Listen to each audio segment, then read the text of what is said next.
comment of Rashi on this week's parasha, and I have particular fondness for this comment of Rashi for various related reasons.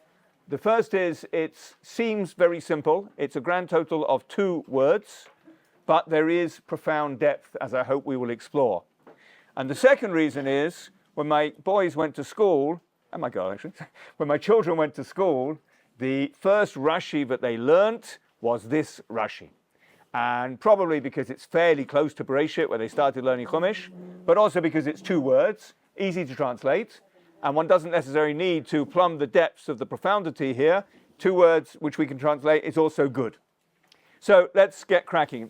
I hope people have got a sheet in front of them or in close proximity. I think I don't know if there's still any. Are there any left outside? I'll keep looking. You keep looking. Okay, so I want to start at the second episode of this week's packed parasha, because there's a lot in it, and that is when the Malachim came to Lot in Sodom, and they spend the night with Lot, and then the following morning they destroy Sodom. But we read as follows: after the Malachim have spent time with Abraham Avinu, and he hosted them and prepared food for them, as we will see, they arrive in Sodom. So in quote number 1 here, the pasuk says, "Ve'yavo shnei hamalachim Sodoma be'erev." The 2 malachim, there was 3, but now there's only 2. They came to Sodom in the evening. So it's the evening of the same day. They'd been with Abraham in the middle of the day. We know it was the middle of the day because the sun was very hot and he gave them lunch. And now in the evening they arrive in Sodom. V'Lot yoshev b'shar Sodom, and Lot, Abraham's nephew, Abraham's brother-in-law, was sitting in the gate of Sodom. Vayira Lot, and Lot saw, Vayakam, and he got up, likrotam, to greet them, Vayishtachu apayim arza, and he bowed down to the ground. It's worth pointing out that that's quite similar to the pasuk that says that Abraham saw the 3, there they're called Anashim, the 3 men. There's a difference. Abraham didn't just get up and then bow. Abraham ran towards them. But Lot does some of that, and he gets up and he bows. Vayomer, and he said, Hinei na Adonai, please, my masters, suruna el beit avtechem, come to my house, velinu, and have a sleep, v'rachatzu ragleichem, and then you'll wash your feet, v'hishkamtem, and you'll get up early, v'halachtem l'darachechem, and you'll go on your way. Vayomru, and they said, no, we don't want to do that, ki barachov nalin, but rather we'd sleep in the street. And then pasuk gimel, v'yivtzar ba ma'od, Lot impressed them greatly, v'yasuru elav, and they did come to his house, v'yavo el beito, and they came to his house, v'yas lahem mishteh, and he made for them a feast, umatzat afa, and he baked matzot, v'yo'achelu, and they ate. So just as we know part of the menu of the meal that Avram served, there was tongue and there was milk, which is an interesting topic, and there was bread that was going to be made that wasn't actually used in the end. We also know a little bit about the menu in Lot's house. There was a mishteh, there was a feast. We don't know explicitly what was served there, but also matzot ofa. He baked matzot. So what's the significance of baking matzot? So before we get to Rashi, let's just see the Radak in number 2. The Radak says on the words for afar lehem matzot, he baked for them matzot, shelo yamtinu ad shetachametz. He didn't have to wait until it rose, till it fermented. Matzah can be prepared very quickly. Sheyetametz chabetzek, until the dough rose. Umashi achol hatakin b'mehera takin, and whatever he could fix quickly, he would prepare. V'zeh miderech eretz, and this is an appropriate way to behave. Lahachin la'oreach haba mashi achol lahachin b'mehera, to prepare for the guest who's just arrived what you can prepare quickly. Kihu ayef, because the guest is tired, v'tzorich le'achol v'lishtot, and wants to eat and drink. Leficha nichtav hasipor hazeh lamdecha derech eretz, and that's why this story is written, and that's why we have the detail of exactly what was served to teach you derech eretz, to teach you an appropriate way to behave. I must say, I'm a big fan of this Radak. When I'm invited out for a meal, I want to get straight down to the meal. And I don't mind if it comes bit by bit. I don't mind if there's matzah first of all, which you can cook quickly. In a restaurant, similarly, I get quite impatient. So I'm a big fan of this Radak. So the Radak says, this is why we need to know that matzat afa, that he baked matzah, because he was a very good host, and he would prepare something quickly to serve to his guests. There is a slight problem. I don't know if it's a significant problem, but there is a slight problem with the order of the words here. He served, it says, Vayas lehem mishteh umatzat afa. And according to the reductor we just read, it should be the other way around, seems to me. It should be that he baked matzahs because that's quick and he feeds it to his guests. And then he does the big mishteh, he does the big banquet. Maybe that's why Rashi goes on a different tack. And Rashi, whom we'll now see, says matzot. What's matzah all about? Don't tell me that it's necessary to serve your guests quickly. You could give them a biscuit. You could give them a drink. There's lots of things you could give, but matzah obviously has a very special significance to us as Jews. What does matzah mean? Well, Rashi says, umatzot afa, in number 3, Pesach haya. It was Pesach. So Rashi says, I think at least 2 things of great significance. One, which we won't really focus on, is Lot is keeping mitzvot long before they are given. Maybe we can say that Lot learns that from Avraham, who also kept mitzvot long before they were given, according to the Rashi, according to the Midrash. But more significant than that is Rashi is fixing the date in the calendar. This is, now you could say the 14th of Nisan, Erev Pesach, you could say it's the 15th of Nisan, which is the first day of Pesach. I'm not getting into that, and you can argue both ways, but Rashi says certainly it was Pesach time, and that's why he baked matzah. Why didn't Avraham do it? Well, we'll find out. Good question. Did Avraham also prepare for them matzah? We will find out. Good question. Thank you. Shh. Sorry. Descriptions of the food. If he didn't mistake, why did it have to have Well, because so the Radak has just answered that. The Radak said he gave them a mishteh, a banquet, but he also prepared something that could be prepared very quickly because they were tired and hungry.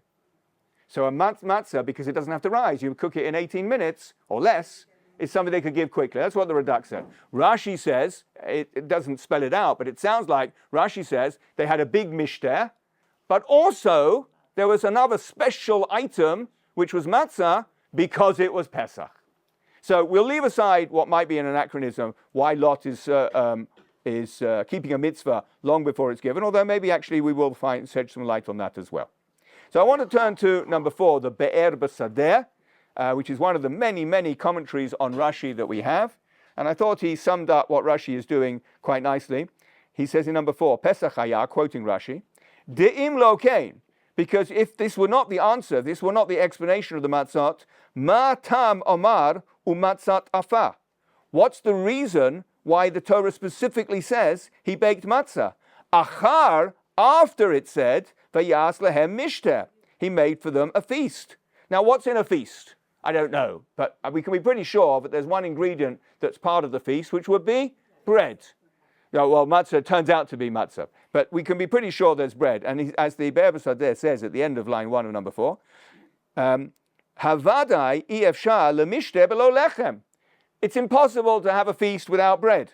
So when it says in the pasuk, Vayas lehem mishteh, he made for them a feast, that means he supplied with them food and drink and obviously bread, because that's obviously part of a mishteh.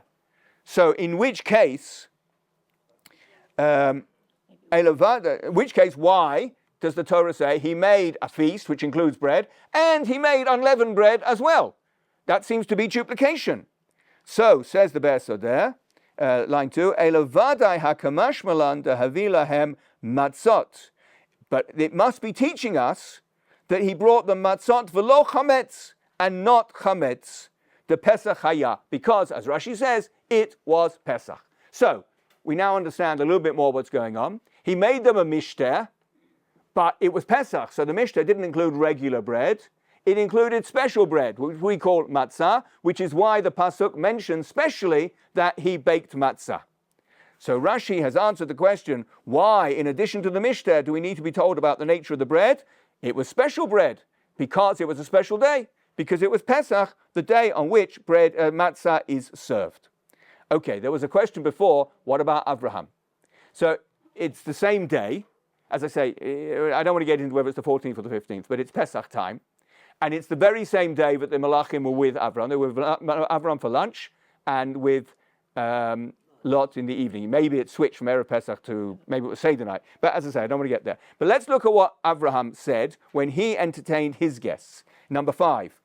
V'yimaher Avraham ha'ohala. So Avram sees the guests, he invites them in, he rushed into the tent, El Sarah, to Sarah. Vayomer, and he said, Mahari shalosh se'im. Prepare 3 seah, that's a measure, of kemach, of a certain type of flour, and solet, that's another type of flour. Lushi, and knead it, with a K, va'asi ugot, and make ugot. Now it turns out the ugot were never served, according to Rashi. There was a reason why, but he tells Sarah to make ugot. How do we translate ugot? Good question, actually. I'm not sure that's what it means in classical Hebrew. It's something. It's like rolls. Uga is a circle, and some want to translate it as rolls, but some type of bread-based food. I think cake doesn't quite sound quite right. Now, by the way, so what we have is Avraham bakes ugot, Lot bakes matzot. 2 separate things, or are they? What did the Bnei Israel have when they came out of Mitzrayim? Ugot matzah, putting the 2 things together. Are they the same thing, or are they not the same thing? So there is a midrashic source that says dafka this, that for Avram it was ugot, for Lot it was matzot, put them together, and it was the same thing, it was ugot matzot. Just happens to be a different description in the 2 different cases. But I'd like to share with you the Siftei Chachamim, who comments in number 6 on the Rashi that we're learning, Pesach Haya, and he says, V'hadama agabe Avraham, and regarding what it says with Avraham, so Rashi has said that Lot was serving matzah because it was Pesach. By Avraham it says, in number 6, line 1, Lushi va'asi ugot, knead the dough and make ugot, v'lo amar matzot. And it didn't say matzot. So if they're the same thing, and they're likely to be the same thing, and if it's the same reason because it's Pesach, why doesn't it say by Avraham that he made matzot? Why does he say ugot? Shaharei Pesach haya. He should say matzot because it was Pesach. V'haya lomar ugot matzot. And it should have said not just ugot, but ugot matzot. So yesh lomar, you can answer by saying, the Avram siva sheyaseh matzah ashira. Avram commanded his wife to make matzah ashira, which is rich matzah with egg or matzah with fruit juice. That's what we understand it today. Lefi kavod ha'orchim, for the sake of the honor of the guests. So Avraham goes like this, according to the Siftei Chachamim. I should feed my guests, and I should feed my guests something very honorable, because I want to honor my guests. And it's Pesach, so I give them matzah, but let's make it special, rich matzah ashira. Now, this shows, of course, that Avraham was Sephardi, because Ashkenazim don't use matzah ashira on Pesach. Sephardim do. So here is a explicit proof that Avraham was Sephardi. Well, something went wrong in the transmission somewhere. Yes? Did he go on the same day? Did the Shlichim go from Avram to Lot? Yes, it was. Now, you could argue, and again, I'm listing all the things I don't want to get into, and there are questions in themselves. So your question is, did they go on the same day? It may be that it switched, because the Jewish day, of course, begins in the evening, from Erev Pesach to Pesach. But if you go back to number 1, the answer to your question, Vayavo Shnei Malachim Sodoma Be'erev, in the evening of the same day. So it was mamish the same day. And the Torah says that explicitly. Sorry? Well, then it's still, either way, couldn't eat bread. Either way, it had to be matzah. If it's Erev Pesach or the night of Pesach, it has to be matzah.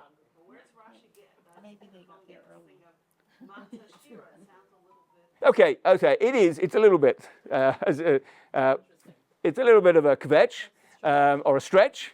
The Siftei Chachamim is there to answer questions. I'm not putting him on the same pedestal as Rashi himself, but it's an interesting answer to the question. But it's a good question. The question does need an answer. If they're cooking matzah because it's Pesach, then why does it say ugot by Avraham? And the Siftei Chachamim answer that by saying ugot equals matzah, but in a richer form. Question over here, yes.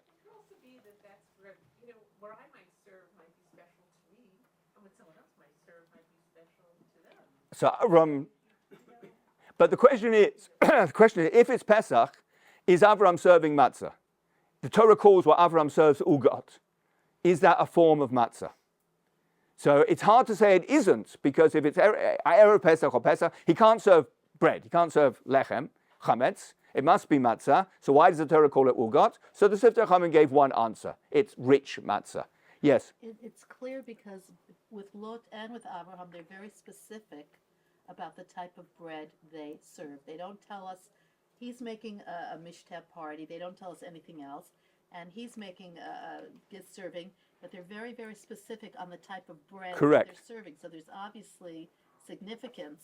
So that's why we need to ask. So Lot's bread is very significant. It's matzah. So then working backwards from that, literally backwards to the lunchtime, we have to ask, what does ugot mean? And Sifter Chachamim gave one answer. But another answer, which I think is quite clever, in number 7, in the Pesikta Zutra, which is a midrash, it says, Umatzah afa. By Lot, it says he baked matzah. By Avram kativ, va'asi ugot. By Avraham, it says ugot. The question we're grappling with now. Ugot, matzah, matzah, ugot. V'kan umatzah afa. Here, by Lot, it says he baked matzah. Why? Ishto shel Lot afilu melach lo hevi'ah lifneihem. Mrs. Lot. Now, Mrs. Lot gets a bit of a bad press in this week's parasha. She ends up as a pillar of salt. Why a pillar of salt? Because she was a representative of the Sodom community who objected to hospitality above all. She's got this Meshuggah husband who says we've got to feed the guests. So she makes matzah without salt. And it's that lack of salt which is there, middah keneged middah, played back to her in her punishment. So, as it says here, leficha nihieta nitziv melach. Therefore she turned into a pillar of salt. So it's I have to say, and I hope I'm not being disrespectful to the author of this midrash, I think it's cute. And I share it with you because I think it's cute. But it answers the question. So in the previous version, Lot gave regular matzah and Avram gave super matzah. Now sort of take them both down a level. It looks like Avram gave regular matzah and Lot gave tasteless, saltless matzah. Okay, I'm not sure you need salt in regular matzah, but okay. So since his wife, Mrs. Lot, did not provide salt, that's why the Torah doesn't give it the same word as Abraham's matzah. Abraham's matzah was nice, and it's called ugot. Lot's matzah was not nice, and it's called matzah. So we've seen two answers, and they're varying degrees of acceptability, perhaps. I think they're both cute, but they answer an important question. That why does the Torah give two different words if it's referring to the same thing? If Lot gives matzah because it's Pesach, then Avraham must have given matzah because it's Pesach, but it's not called matzah, it's called ugot. So we saw two answers to that. Okay. I want to look further at what might be really significantly underlying this Rashi. And that is, what's special about it being Pesach? And we know that there were lots of events that happened on Pesach. And perhaps what Rashi is telling us is that there's a key to understanding what's going on here.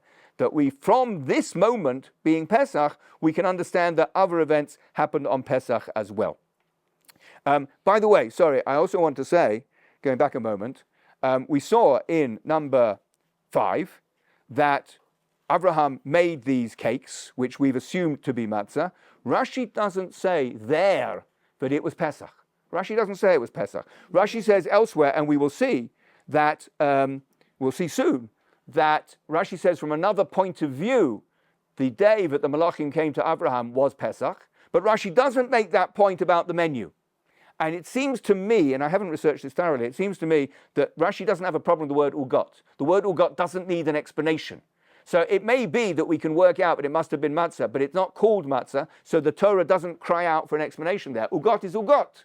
When Lot bakes matzah, there the Torah is using that particular word with a particular significance. So Rashi comments on Lot's menu in a way that he doesn't comment on Abraham's menu. He's not bothered by the word ugot in the way that he is bothered by the word matzot. I think the different reason, because normally speaking, you would think Vayasla and Mishteh would cover the. Yeah. So that goes back to the Redux answer, which. No, but that Rashi, the reason that he's saying Matzot Afa, why did he have to write this if he said it made a Mishnah? Whereas by Avram, he said it, take tongues and take this and take that, all different things. Very, very nice, very nice. So that's actually, I mean, that's expanding on what we had number 4, the Be'er B'Sodeh. The Be'er B'Sodeh says Rashi's problem is it says Mishteh and it says Matzot. But you're right, since it doesn't say Mishter by Avraham, it goes through the menu item by item. There's not significance with Ugot, and Rashi doesn't need to comment on that. Thank you, that's very helpful. Thank you. What about the fact that like matzahs, like they call lechem oni, right? So that Lot gave like tasteless, as you said, no salt, like a tasteless, like this lowest denominator of bread, tasteless matzah, where ugot is kind of like cake. Maybe he made it sweet, and you talked about the apple juice, but it could have been sugar. It doesn't matter. It was that he made ugot tasty. Tasty. Ugot are known as tasty, and matzah can be known as cardboard. So he served him something tasty, and he served him something extremely plain. Well, that sort of fits actually with the Siftei Chachamim, where they said that Avram served them matzah ashira. He made an effort to make the matzah tasty. Yeah, the story about the non-Jews going to a Seder night because they're here, they'll get good food, and they wait and wait and wait, and there's talking and talking and talking, and finally they get a little bit of bitter herb, and they get this flat cake, this unleavened cake, when they run out the room because they're not impressed. Yes, okay. Also, being that the matzah was so tasteless, I'm curious about what kind of mishta. They don't even like really itemize. Yeah, that's a good point. Following from the Pesikta Zutra in number 7, if the matzah was tasteless, then the mishta you're suggesting was also not so good as well. Okay, so what did the Malachim announce to Abraham was going to happen? Sarah was going to have a baby. And when was Sarah going to have a baby? If we look in number 8, the pasuk says, Vayomer, one of the Malachim said, Shuv ashuv elecha ka'et chaya. I will return to you ka'et chaya. We'll leave Rashi to try and explain that. Hinei then LaSarah ishtecha. And when I come back, there will be a son to Sarah, your wife. And Vasara Shema petach ohel v'hu acharav. And Sarah heard from the gate of a tent. And then we know Sarah laughed, and that's the next thing. But what is meant by ka'et chaya? So Rashi in number 9 says, ka'et chaya, ka'et hazot, like this time, l'shana haba, in a year's time. So, says Rashi, I think we all know this understanding, but it's not explicit in the Chumash, but it is there in Rashi. The Malachim said, you'll have a baby boy exactly 1 year later than now. As Rashi continues, Pesach haya. So Rashi says by Abraham it was Pesach, but that was what I was saying before. Not in terms of the menu, but in terms of the message that the Malachim gave. That's the significance of it being Pesach. Ula Pesach haba nolad Yitzchak. And in the following year, on Pesach, Yitzchak was born. Midolo karinon ka'et ela ka'et. It doesn't say at a time, it says at this time. That's the implication of the kamatz under the kaf. It makes it like ka-ha-8, like the time that we are in now. We don't need the second line of Rashi, that's actually a different point. So, Rashi reminds us, we probably knew this, and the Gemara says it, that Yitzchak was born on Pesach, a year later than the events described in this parsha, and since Pesach Hayah, as Rashi tells us, it was Pesach, so Yitzchak's born on Pesach. If we look at number 10, the Pesikta Rabbi, another midrash, says, B'chodesh shenolad bo Yitzchak. Which month was Yitzchak born in? Sheba Nisan nolad Yitzchak. Yitzchak was born in Nisan. There's a debate about various things that happened. Did they happen in Nisan? Did they happen in Tishri? But Yitzchak, we know, was born in Nisan. Uminayan. And how do we know this? Ela kashamalachim ba'im etzel Avraham. When the Malachim came to Avraham, Mahu Amer, what did they say? Lushi va'asi ugat. What did Avraham said? Need and make ugat. Shahaya Pesach. It was Pesach. So this sort of brings it all together in a different way from the way Rashi did. Rashi, as I said, did not say that the ugat imply it was Pesach. What Rashi says is the message of the Malachim implies it was Pesach. Because they said, we're going to come back in a year's time when Yitzchak will be born, and we know Yitzchak's born on Pesach. But it turns out that that also the Midrash there in number 10 uses that to explain that that Avraham served them matzah just like Lot did. Now, so we're 1 year ahead, and we know that Yitzchak was born on Pesach. And we know that because Rashi says, Pesach haya, it was Pesach. Now, what else happened on Pesach? Well, let's go a little bit further. In Parshat Toldot, we have the story of Yaakov dressing up as Esav and getting the brachas that were intended for Esav from his father Yitzchak. Rivka is wants to bring about that Yaakov gets the bracha, and Rivka gives an instruction to Yaakov to prepare for the what he's going to serve to Yitzchak in the guise of Esav. And what does Rivka say? Look, number 11. Rivka says, Lechna elatzon. Rivka says to Yaakov, go to the flock, v'kachli misham shnei gedei izim, and bring to me 2 goat kids, tovim, nice ones. Ve'eseh otam matamim, and I'll make them tasty, la'avicha kasher ahav, for your father, which he loves. I'll make him his favorite dish, which is not 1, but 2 baby goats. Says Rashi there, shnei gedei izim, v'chi shnei gedei izim hei ma'achlo shel Yitzchak. Can it be that Yitzchak ate 2 goats? That's a lot of goat. I don't know exactly how much goat it is, but I can imagine it's a lot of goat. Eila Pesach haya, but it was Pesach. Ha'echad ha'kriv lepischo, ve'echad asa matamim. So one of these goats was offered as the Korban Pesach. Korban Pesach can be sheep or goats. One of them was offered as goats, and the other was for him to eat in a sort of regular way. So, sorry? It doesn't mention that. Yeah, I wondered about that. I haven't got an answer. Sorry, here needs more research. Doesn't mention the Chagiga. You would have thought 2 goats, one's the Korban Pesach, one's the Chagiga. Okay.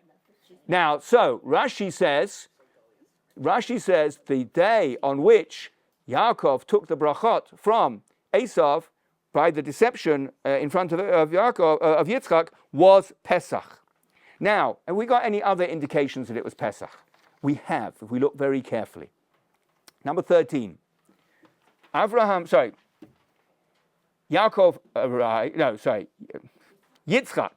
says to Esav, I'm going to bless you. Please go and get the food. And he introduces his words like this in number 13. Vayome hinei na zakanti. Behold, I am old. I, Yitzchak, am saying I am old. Lo yadati yom moti. I do not know the day of my death. In other words, I might die soon. It's time for me to give you a blessing before that could happen. Rashi in number 14, as we're about to see, has got something to say on Lo Yodati Yom Moti. It's got a sort of complicated explanation of what Yitzchak was really referring to. And I think Rashi's question is obvious. Lo Yodati Yom Moti, is that news? Does anyone know the day of their death? No, it's, in a sense, it's the greatest existential problem that every human being has. Lo Yodati Yom Moti. Why did Yitzchak need to say that? What did that add to the conversation? So Rashi, as he often does, gives the backstory. Amar Rabbi Yeshua bar Kachya, im magia adam leperuk avotav. If a person reaches the age that their parents reached, yida'ag chamesh shanim lifnehem v'chamesh la'achar kein. And you should worry, maybe I will pass away 5 years earlier than my parents did, or 5 years later than my parents did. I don't know the basis for that, but that's what the Gemara says in the name of Rabbi Yeshua ben Karchia. The Yitzchak haya ben kufkaf gimel. Yitzchak was 123. Now, there's complicated arithmetic here about how old Yitzchak was, how old Yaakov was at the time of this event. Yaakov was not a little child. He was 63 years old, says Rashi, and that means Yitzchak, who was 60 years older than Yaakov, was 123. Now, 123. Omar, he said, middle of the second line, Shema leperik imi ani magia. Maybe I've reached the age where I should worry about, I'm going to, in relation to my mother's death date. V'haita bat kuf kaf zayin. And as we know from next week's parasha, she died at the age of 127. Meta, she died. V'hareini ben heishanim somoch lepirka. So at the beginning of my 123rd year, she died at 127. I'm including this year. I'm 5 years apart from her death date. Leficha lo yodati yom moti, and that's what it means when he says, "I don't know the date of my death." Shema leperik imi, shema leperik abba. Maybe it's 5 years before the life of my mother, or maybe it's 5 years before the life of my father. And since I've now reached 5 years before the age when my mother died, that's why I'm blessing you, because now I have to be particularly concerned about my mortality. So what do we learn from this? What special date was this in Yitzchak's lifetime? It was his birthday, because he's just reached the age of 123. That's why the whole Rashi there makes sense. And now we can bring things together. It was his birthday. He'd reached the age of 123. What day was he born? Pesach, which was 1 year after the Malachim gave their announcement, and 1 year after Lot fed them matzah, on which Rashi says, Pesach Haya. And we've also seen that Rashi says that the kid goats served as a korban Pesach because it was the night of Pesach. So we'll come to perhaps a more sort of a philosophical connection, but a simple calendrical connection is Rashi has shown that this was the night of Pesach, which matches up with Yitzchak's birthday, which matches up with the announcement of Yitzchak's birth, all of which took place on Pesach. Okay, there's another example, which I can't remember where I got what I'm about to share, and I think it might be my own idea, so I'll take a little bit of credit for it. Going back to Lot and the destruction of Sodom, and how it came in a very dramatic fashion with sulfur and volcanoes and mass destruction. In number 15, we're told what time of day it happened. Ukamo hashachar, as it was morning. And the morning came. V'ha'itzu hamalachim belot, and that was when the malachim pressured Lot, Lemor, saying, Kum, kach et ishtecha, get up, take your wife, et shnei bonotecha, and your 2 daughters, hanimtzaot, who are here, pen tisafa ba'avon ha'ir, lest you be caught up in the destruction, the sin of the city. So it happened in the early morning, around the break of dawn. And a few pasukim later, Rashi refers back to this to say, why did it happen around the break of dawn?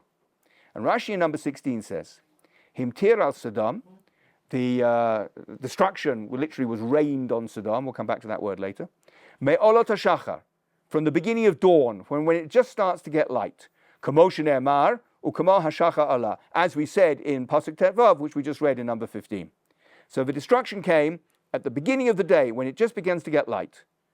Sha'ar shalavana omedet barakia imchama, the time when the moon stands in the heavens together with the sun. That happened at dawn.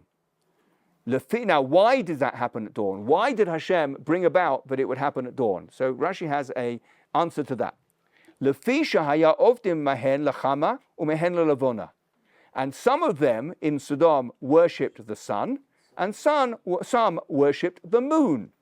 Omar HaKadosh Baruch Hu, Hashem said, Im efreh mehem biyom, if I punish them by day, Yehiyu Ovdei Levana Omrim, the worshippers of the sun will say, I'm sorry, thank you very much, Ovdei Levana Omrim, the worshippers of the moon will say, Ilu Levana Moshelet Lo Hayinu Harivin V'chulei. If the moon were in charge, then we wouldn't have been destroyed. And then Rashi doesn't spell it out, but the other half works as well.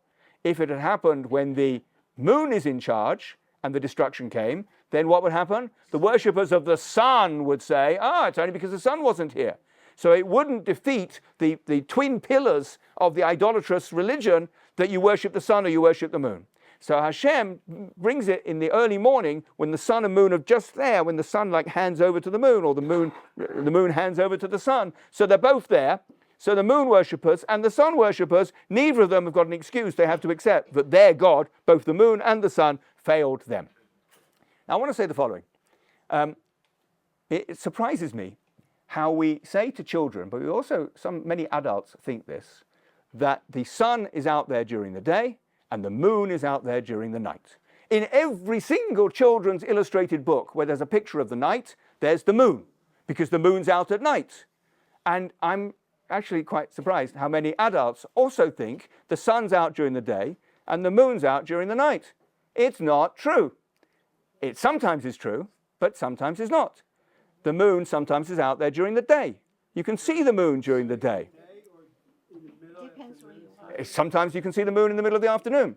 The moon has a lunar cycle, and it waxes and wanes, and it gets bigger and smaller, but the cycle also determines when it rises and when it sets.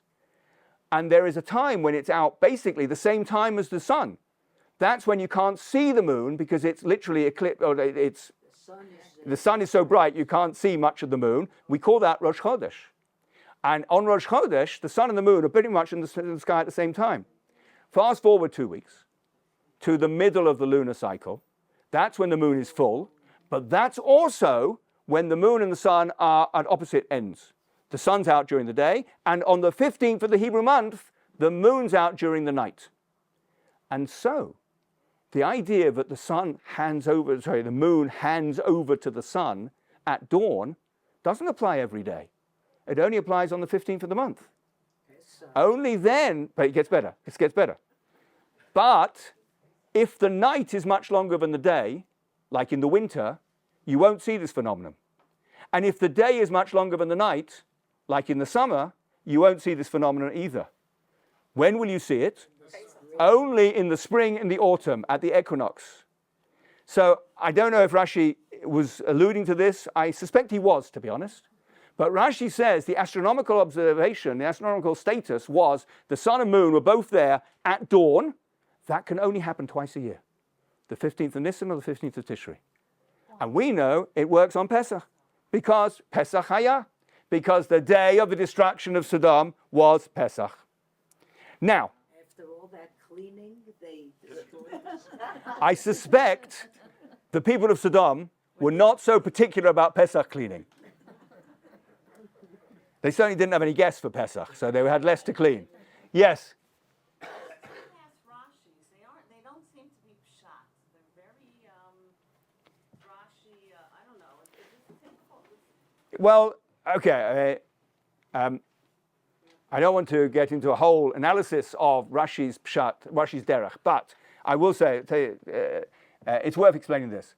Rashi says, in Bereshit, Perek Chet, Pasuk Gimel. Sorry, other way around. Perek Gimel, Pasuk Chet. Lo bati ela lepshuto shel mikra. I have only come to give you the simple meaning of the text. So that is Rashi's mission statement, to which we can hold him accountable. And therefore we can ask, why does it often appear that Rashi's bringing a midrash, which is like far removed from the text? And the answer always is, Rashi believes that midrash is the simplest explanation of the text. Now, other Meforshim think they found simpler explanations still. Ibn Ezra, Rashbam in particular. But also we saw the Radak. We started with the Radak, who said, simple explanation, Lot served matzah because he wanted to give something quick and easily available to his guests. No, you don't need an obscure midrash like Pesach or something like that. I think number 14 illustrates this idea quite well. The whole idea that Yitzchak was worried, when's he going to die, 5 years before his mother, 5 years before his father. Where does Rashi get that? I believe, and I haven't checked this actually, but I'm confident it's because of the redundancy of the words Lo Yodati Yom Moti. Because we all are in that situation. Nobody needs to spell out Lo Yodati Yom Moti. Nobody needs to say that. Yitzchak doesn't need to say that. So why does he say that? So Rashi explains what he explains. And the second Rashi you're commenting on, I would say, why do we need to know Dafka the time of day? It doesn't really matter. Sodom was destroyed. We don't need a minute by minute account. So Rashi says there's a reason why Hashem chose to do it at dawn. And Rashi, he gets it from the Midrash, but he selects which Midrash to bring to explain what he calls Peshuto Shel Mikra, the simplest meaning of the text. But it's a fascinating question, and can be, and I believe should be asked every time Rashi brings a Midrash. Why does Rashi bring the Midrash? What forces him to do that? Okay, so I want to move towards the idea about the particular significance of the destruction of Sodom, and the particular significance of the destruction of Sodom being on Pesach, as Rashi said.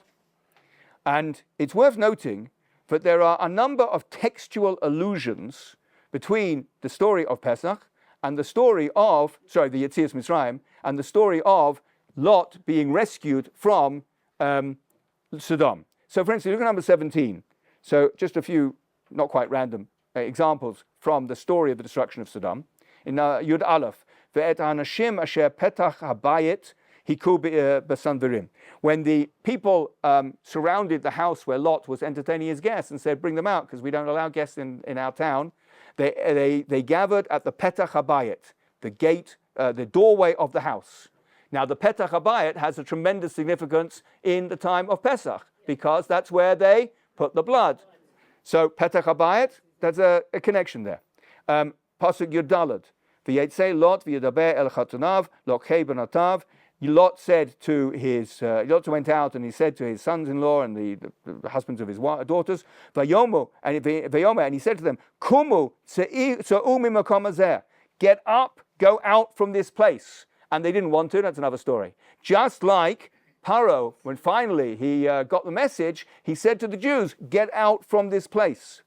In Kafbet, Maher Himalate Shama, the angels said to Lot, hurry up, go out quickly. And we know the Jews left Mitzrayim quickly. So quickly they didn't have enough bread to bake. And finally, and there are other examples we can bring. For Hashem himtir al Sodom. Hashem literally sort of made rain over Sodom. V'al Amorah, Gafrit, sulfur, v'esh, and fire. Me'et Hashem min hashemayim. Where do we see himtir in the story of the Exodus? Marcus Barad. Hashem made the barad, the hail, rain on the earth. Same word. So in these textual associations, and there are more, we can perhaps suggest that there is a connection between the Yetziat min Sodom and the Yetziat Mitzrayim. We know they happened on the same day. Just one moment. We know they happened on the same day. And maybe, and this is what I'm trying to say, that Pesach Haya, those words of Rashi, are not just telling us it happened to be on the 15th of Nisan, but they're telling us that there was a thematic connection between the two. That just as in the future the Jewish people were going to come out of Mitzrayim, so in the short term, on the same day of the year, if you like, when the same sort of mood of Exodus exists, Lot was going to come out of Sodom. And there's a very good reason to connect the two. Let's remember Parshas Lech Lecha. Avraham arrives in Canaan. He does a tour. With him in his party is his brother-in-law stroke nephew, Lot. There's a famine. Straight away, what does Avraham have to do? He goes to Mitzrayim. Lot goes with him. Then they come out of Mitzrayim. And that's the point when Avraham says to Lot, this isn't working out. We have to separate. And you have to go your way and I'll go my way. And then we see in number 18, Vayisa Lot et einav. So Lot wonders, where's he going to go? He lifts up his eyes, Vayar, and he sees et kol kikar hayadein, the whole plain of the Jordan, i.e. where Sodom was. Ki chula mashke, it was fully irrigated. Lifnei shechat Hashem et Sodom, before Hashem destroyed Sodom, ve'et Amorah. And you know what it was like? Kagan Hashem, it was like the garden of Hashem, ke'eretz Mitzrayim, like the land of Mitzrayim, ba'ochat Zohar, when you come towards Zohar. You know why Lot wants to live in Sodom? Because it's like Mitzrayim. You can take Lot out of Mitzrayim, but you can't take Mitzrayim out of Lot. He chooses Sodom, even though the Torah tells us it was a place of extreme wickedness and extreme evil. Lot, who's grown up in Avram's household, he wants to be in Sodom. Maybe he wanted to run a Kiruv operation. But if so, it was spectacularly unsuccessful. Because how many Tzaddikim were in the city? 0. So Lot goes to Sodom because it reminds him of Egypt. In fact, you can be more precise. If you look carefully in Lech Lecha, when Avram goes to Canaan, if you look carefully, and Chaim pointed this out, it's Abraham, then Sarah, then Lot, then all their possessions. When they come out of Mitzrayim, it's Abraham, Sarah, possessions, and Lot. So there's already a distancing between Lot and Abraham. You could even imagine that Lot wants to be at the back of the party because he's looking over his shoulder back at the Mitzrayim that he now regrets leaving. So he goes to Sodom because Sodom is for him Kagan Hashem Ke'eretz Mitzrayim. It's a mini Mitzrayim. And we know the morality of Mitzrayim was pretty bad and the morality of Sodom was pretty bad. That's where Lot wants to go. And therefore, now things really fit together. Pesach Haya, as Rashi says, it was Pesach, because on this night, Lot is going to be redeemed from Sodom, just like the Jewish people on Pesach are going to be redeemed from Mitzrayim. Yes, you've been waiting patiently. And then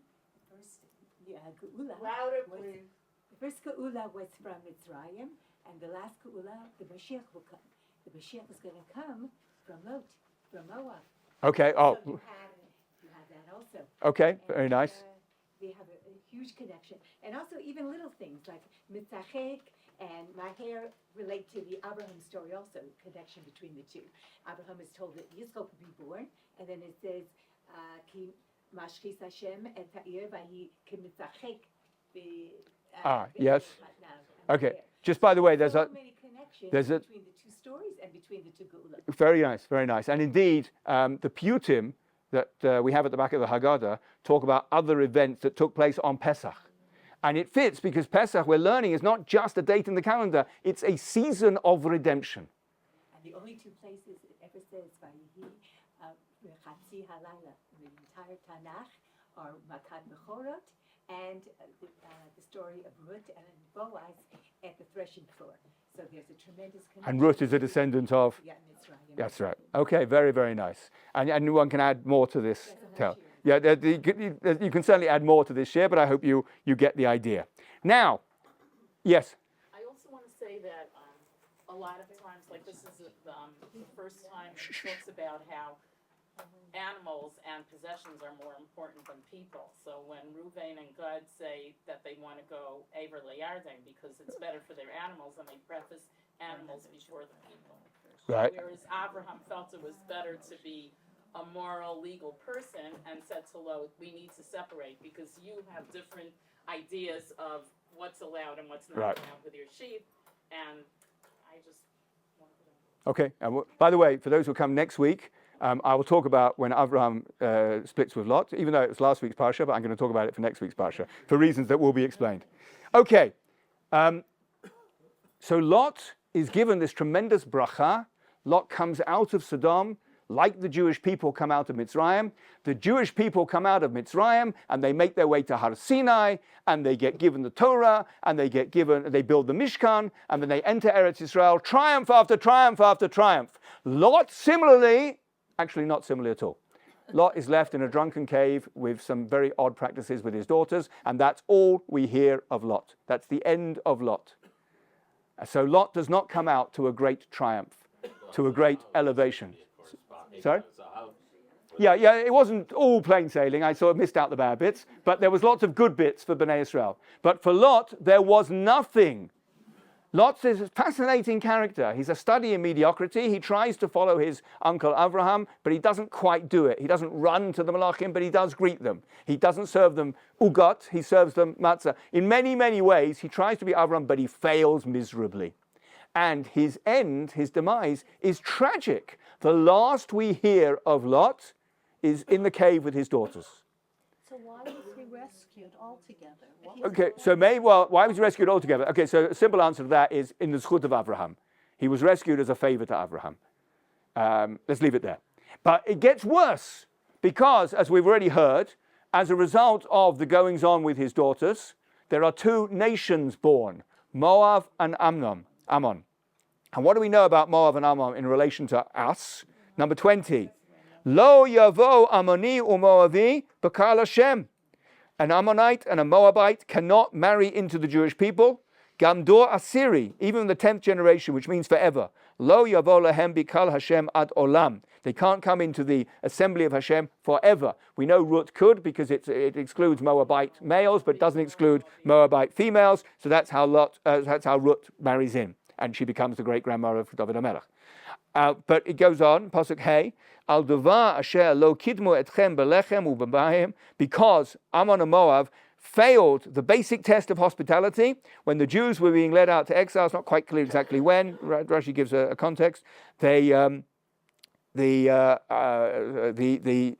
and Ammon did not come out to greet the Jews with bread and water. B'derech b'tzeitchem Mitzrayim, when they came out of Egypt. V'asher schar alecha et Bilam ben Baor, and even worse, they hired Bilam to come and curse them. Pasuk Vav. V'lo ava Hashem elokecha lishmoa el Bilam. Hashem didn't allow Bilam's words to come true. V'yafach Hashem elokecha lecha et klala livracha, and he turned Bilam's curse into a bracha. Ki ahavcha Hashem elecha, because Hashem loves you. And Pasuk Zion, lo tidrosh shalomam v'tovatam kol yemecha la'olam. You shall not basically do anything good for them, ever. Ammon and Moab represent enmity in a way that very few nations do. Amalek's comes pretty low on the list, but Ammon and Moab are not much higher. And yet they are our cousins. Yet they're the descendants of Lot, and Lot was the brother of Sarah. So we see, not only does Lot himself end up written out of history in a very tragic and a very messy way, but Lot's descendants are, if you like, written out of the Jewish story as well. And you might ask, why should this be the case? After all, Lot made a Seder. How do we know Lot made a Seder? Because he served matzah. On Pesach, Pesach Hayah, he served matzah. Why, therefore? What could be Pesach before the Exodus? Well, okay, the possible answer to that is, I said at the beginning, we have an idea that, and we're told this in many places, that Abraham kept all the mitzvot, or at least understood all the mitzvot even before they were given. And maybe Lot, growing up in Abraham's house, did the same. He carried on the practices he'd seen in Abraham's house. But I think there's a better answer now, because it's not just in 400 years' time, the Jews are going to be redeemed from Egypt. And I'm like getting in ahead. I'm making matzah because something's going to happen in 400 years' time. I'm making matzah because something's happening now. Because it was also Pesach in the sense of the liberation of Lot from Sodom. Because the destruction of Sodom parallels the destruction of Mitzrayim, the liberation of Lot parallels the liberation of the Jewish people. So I think you can say it's not just it's going to be Pesach in 400 years' time, but in a very real sense, it's Pesach now. But I want to end with a question and an attempted answer, which is if Lot was doing the right thing, Lot was keeping the mitzvah, Lot made Pesach, he has served matzah, why does he end up in such an ignominious and tragic way? So there's a line from the Haggadah which we all know. Number 21. Anyone who doesn't talk about these three things on Pesach, lo yotzei yedei chavato, has not fulfilled their obligation. Pesach, matzah, umara. So Lot gets 1 out of 3. Not bad, huh? Lot doesn't have Marah, and Lot doesn't have Pesach, but he has matzah. So 1 out of 3 is not bad. The answer is 1 out of 3 is bad, because there's a reason we need all 3 on our Seder table. We have matzah because it talks about liberation. It represents the speed of the liberation. We didn't have time to bake bread, etc. We were brought out so quickly. That's the nature of the liberation. And Lot, in a sense, is baking matzah to celebrate that liberation. But we need 2 other items on our Seder table as well. We need maror. We need to say that the time in Egypt was bitter. We don't want to be in Egypt anymore. It was a bad place to be. We suffered terribly. And Lot doesn't eat maror on Pesach, because Lot doesn't feel that Sodom was bad. He doesn't feel the pain of Sodom. He doesn't feel the moral depravity of Sodom. And there's one more thing we have to have on our Seder table. Korban Pesach. Mitzvah Hashem will have it again soon. The Korban Pesach tells us of the nature of sacrifice. That some things, sometimes blood has to be shed. Sometimes it's tough being a Jew. And in order to fully experience the matzah, the liberation, we have to be prepared to make sacrifices. That's one of the things the Korban Pesach teaches us. Lot had matzah. Lot says, yeah, take me out of Sodom, that's fine. But Lot did not have maror. Lot did not realize that the time in Sodom was bitter. He was happy to be taken out, but he was so reluctant to come out because he wanted to stay. And he didn't have a Korban Pesach because he wasn't prepared to make a sacrifice. If we have the matzah but without the maror and without the Korban Pesach, then we are condemned to an ignominious and tragic end. The Jewish people who have on their Seder plate Pesach and matzah and maror, we go out of Mitzrayim, we never look back, we never go back, we go forward to Har Sinai and we go forward to Eretz Yisrael. Thank you very much.